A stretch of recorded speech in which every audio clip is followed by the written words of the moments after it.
नमस्कार दोस्तों, आप सभी का स्वागत है सनातन धर्म दर्शन चैनल में। आइए हम लोग जानते हैं शक्ति तत्व के बारे में। आज इस श्रृंखला में हम जानेंगे श्री उड़िया बाबा के विचार शक्ति तत्व के बारे में। प्रश्न, शक्ति तत्व क्या है? उत्तर, जो निर्विशेष शुद्ध तत्व संपूर्ण ब्रह्मांड का आधार है, उसी को पुरुषत्व दृष्टि से चित और स्त्रीत्व दृष्टि से चिति कहते हैं। शुद्ध चेतन और शुद्ध चिति ये एक ही तत्व के दो नाम हैं। माया में प्रतिबिंबित उसी तत्व की जब पुरुष रूप से उपासना की जाती है तब उसे ईश्वर, शिव अथवा भगवान आदि नामों से पुकारते हैं, और जब स्त्री रूप से उसकी उपासना करते हैं तो उसी को ईश्वरी, दुर्गा अथवा भगवती कहते हैं।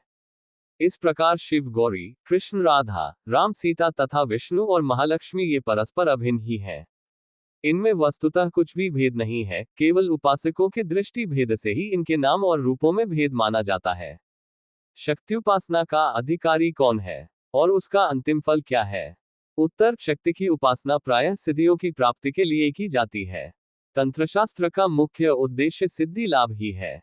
आसुरी प्रकृति के पुरुष उसे मद्य मांस आदि से पूजते हैं, जिससे उन्हें मारण, उच्चाटन आदि आसुरी सिद्धियां प्राप्त होती हैं, तथा दैवी प्रकृति के पुरुष गंधपुष्प आदि सात्विक पदार्थों से, जिससे वे नाना प्रकार की दिव्य सिद्धियां प्राप्त करते हैं।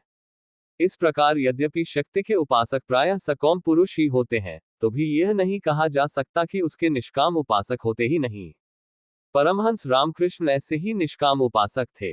ऐसे उपासक तो सब प्रकार की सिद्धियों को ठुकराकर उसी परम पद को प्राप्त होते हैं जो परमहंसों का गंतव्य स्थान है, और यही शक्ति उपासना का चरम फल है। दुर्गाष्टमी में जिस प्रकार देवी को स्वर्गप्रदा बतलाया है, उसी प्रकार उसे अपवर्गदा भी कहा है। यथा स्वर्गापवर्गदे देवी नारायणी नमोस्तुते। प्रश्न, शक्ति उपासना का महत्व सूचित करने वाली कोई सच्ची घटना सुनाइए। उत्तर, प्रायः 125 वर्ष हुए जगन्नाथपुरी के पास एक जमींदार थे। लोग उन्हें कर्ताजी कहकर पुकारा करते थे। उन्होंने एक पंडित जी से वैष्णव धर्म की दीक्षा ली। पंडित जी ऊपर से तो वैष्णव बने हुए थे, परंतु वास्तव में श्यामा काली के उपासक थे।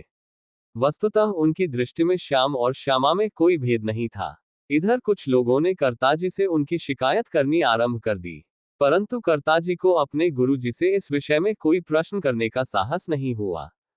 उस देश के लोग अपने गुरु का बहुत अधिक गौरव मानते हैं। पंडित जी रात्रि के समय काली मां की उपासना किया करते थे। अतः कुछ लोगों ने कर्ताजी को निश्चय कराने के लिए उन्हें रात्रि को जिस समय पंडित जी पूजा में बैठते थे ले जाने का आयोजन किया। एक दिन जिस समय पंडित जी माता की पूजा कर रहे थे, वे अकस्मात कर्ताजी को लेकर आ धमके। कर्ताजी को आए देख पंडित जी कुछ सहमे और उन्होंने जगदम्बा से प्रार्थना की कि माँ, यदि तेरे चरणों में मेरा अनन्य प्रेम है तो तू श्यामा से श्याम हो जा। पंडित जी की प्रार्थना से वह मूर्ति कर्ताजी के सहित अन्य सब दर्शकों को श्री कृष्ण रूप ही दिखलाई दी। इस प्रकार अपने भक्त की प्रार्थना स्वीकार कर भगवती ने भगवान के साथ अपना अभेद सिद्ध कर दिया।